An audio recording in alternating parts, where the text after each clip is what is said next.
Hello, welcome back to another video. Today's video, guys, is going to be talking about Black Ops 4 and the potential to be the best Call of Duty game we've ever had. So starting off, guys, Black Ops has obviously already had an amazing trilogy, Black Ops 1 being one of the strongest Call of Duties for a lot of people, not really me included. To be honest, I personally really like Black Ops 3 and Black Ops 2, especially Black Ops 3, because in my opinion it's got to be one of the best Call of Duties ever. Like, they did so many things perfect in that game. The movement for me was absolutely perfect. I loved the boost, to be honest. It had some great movement systems, as well as a lot of DLC. The maps are really colourful, and it felt like there was a lot to do. There was a lot of challenges, there was a lot of depth as well in your combat record, and there's a lot of things to go for.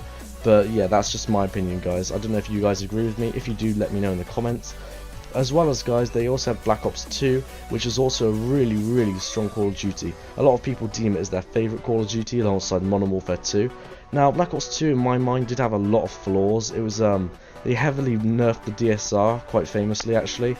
Vonderhaar got a lot of hate for that, but it was a really, like, I don't know, a lot of people didn't like the DSR because of how overpowered it was, so maybe it was needed to be done. But anyway, I'm going off track, guys. What I'm trying to say is that right now, Treyarch have had a really good track record for Call of Duty, and if they keep going down the path they already have, they're going to make an amazing game. And this is why.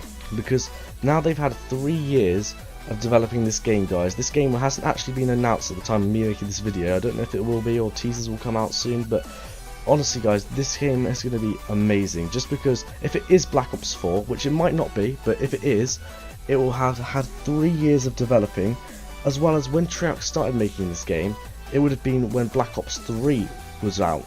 And that's when the community first started not wanting jetpacks, and they started not wanting it. So I'm guessing this game is going to be boots on the ground, which I do not mind. I could do either, to be honest.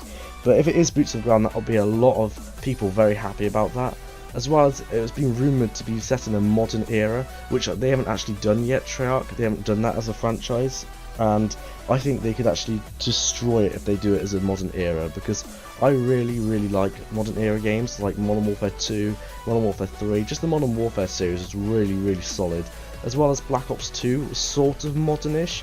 That was a really solid game as well. So if they can implement some of those factors and maybe add some of the newer things, like maybe the headquarters from World War 2, or maybe the slide from Black Ops 3 / Ghosts, that would be absolutely amazing.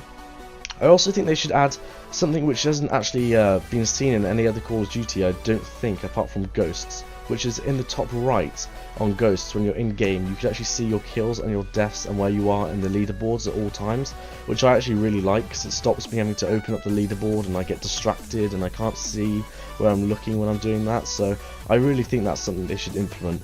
But on the topic of the headquarters, now when World War II was in development, this was like around Advanced Warfare time, so they had plenty of time to think of the actual headquarters and what they're going to do with it. However, Black Ops 3 had probably minimal people even thought about headquarters. It wasn't really a thing they were probably thinking of until World War II has been announced. And unless they already have started work on it, or they're doing it now, I doubt we're going to get a headquarters. However, if they do it, it could be really cool, because it could be a modern base sort of styled headquarters. Because in World War II also we have that military World War II styled campsite sort of thing.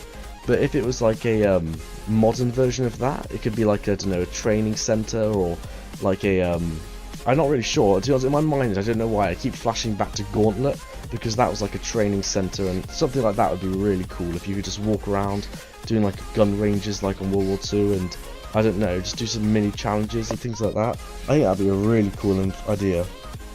Cool.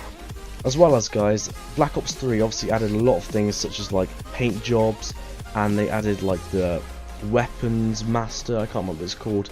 Was it no, it was gunsmith. That's what it is. They had gunsmith, where you could have variants of attachments, and that was a really original idea. I really enjoyed that, because it wasn't game breaking, as well as it was actually kind of, I don't know, it was unique. It made your gun slightly different to everyone else's, which I really liked. It was something to go for, almost, getting those different attachment variants, and I really hope they bring that to the next Call of Duty they make. Even though, guys, they haven't actually like implemented paint jobs into World War II yet, as I'm making this video. Even if they actually do implement it, I don't know if they're going to do it as well as Treyarch did in Black Ops 3, because Black Ops 3's paint jobs were, in my mind, absolutely perfect. It covered a large amount of the gun, had perfect customization, a lot of colours to choose from, and it already had some preset emblems for you to add on if you weren't that creative like me. And in my mind, it was just a really good system. If they implement that again in their next game, the thing that I really want to see in Treyarch's next game, guys, is actually the combat record.